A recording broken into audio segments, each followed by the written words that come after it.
Pembayaran ganti rugi lahan pembangunan towers SUTT oleh PLN dipertanyakan. Tananahu dan Waraka, dua negeri adat di Kecamatan Teluk Elpo Putih mempertanyakan janji pihak PT PLN Persero soal kompensasi pembayaran ganti rugi lahan milik negeri dan masyarakat yang digunakan untuk pengembangan tower saluran udara tegangan tinggi atau SUTT. Raja Negeri Tananahu, Yulia Awayakuane, saat memberikan keterangan kepada tim Damas Media Group menjelaskan, kegiatan pembangunan tower SUTT oleh pihak PLN yang melintasi beberapa negeri adat, di antaranya Liang, Sahulau, Waraka, dan Tananahu, sebagiannya telah dilakukan pembangunannya. Khusus untuk negeri Tananahu, sesuai rencana terdapat 16 titik pembangunan tower SUTT. Pihak PLN telah melakukan pembayaran pada 3 titik, sementara 13 titik lainnya yang direncanakan akan dibangun tower SUTT belum dilakukan pembayaran, sehingga pemerintah negeri Tananahu tidak memberikan izin pembangunan. Oleh karena itu, kata Awayakuane, jika telah ada kesepakatan dengan pihak PLN untuk segera dilakukan pembayaran sisa 13 lokasi yang direncanakan untuk dibangun tower SUTT, maka pada prinsipnya pemerintah negeri Tananahu bersama masyarakat menyetujui pembangunan tower oleh pihak PLN. Kami pemerintah negeri Tananahu dan sendiri itu menolak, tidak bisa, karena janji-janji PLN sudah datang berulang-ulang kali, ganti-ganti dari Papua, dari mana-mana pun PLN datang menjanji-janji untuk bayar untuk tanah adat 13 titik tidak menyelesaikan. Makanya kami menolak. Bukan menolak, kami tidak izinkan untuk pembangunan.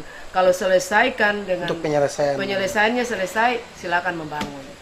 Sementara itu, Raja Negeri Waraka, Richard Lailosa, memastikan pihak pemerintah negeri Waraka sejak awal tidak memiliki persoalan dengan pihak PLN soal pembangunan tower SUTT karena telah ada perjanjian untuk memberikan kompensasi ganti rugi lahan yang digunakan kepada masyarakat pemilik lahan. Namun dalam perjalanan janji yang telah disepakati oleh pihak PLN, melakukan pembayaran lahan milik warga yang telah dibangun tower SUTT pada 20 titik tidak dapat direalisasikan sehingga membuat masyarakat kecewa dan mempertanyakan hal tersebut kepada dirinya selaku Raja Waraka. Dijelaskan dari 20 titik lahan milik warga, baru 2 titik yang dibayarkan oleh pihak PLN, sementara 18 titik lainnya belum juga dibayarkan. Oleh karena itu, dirinya berharap pihak PLN untuk dapat segera menyelesaikan sisa pembayaran lahan yang telah digunakan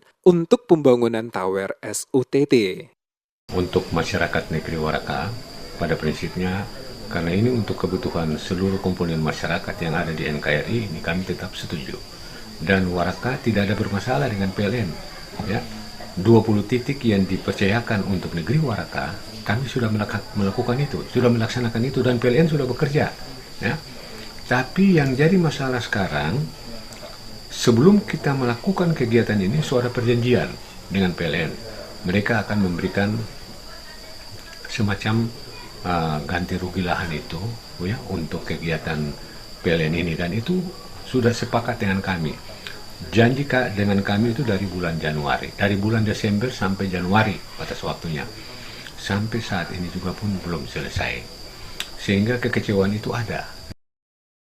Lebih lanjut dikatakannya, harusnya pihak PLN saat melakukan janji atau kesepakatan bersama dengan masyarakat dapat ditepati dan bukannya dibiarkan begitu saja tanpa ada penjelasan, belum dilakukan pembayaran sisa lahan masyarakat yang telah digunakan oleh pihak PLN. Seperti diketahui, saluran udara tegangan tinggi atau SUTT antara 70 kV hingga 150 kV digunakan untuk transmisi listrik antar wilayah, sementara dibangun oleh PT PLN Persero yang melintasi sejumlah desa dan negeri di Kecamatan Elpa Putih, Kabupaten Maluku Tengah.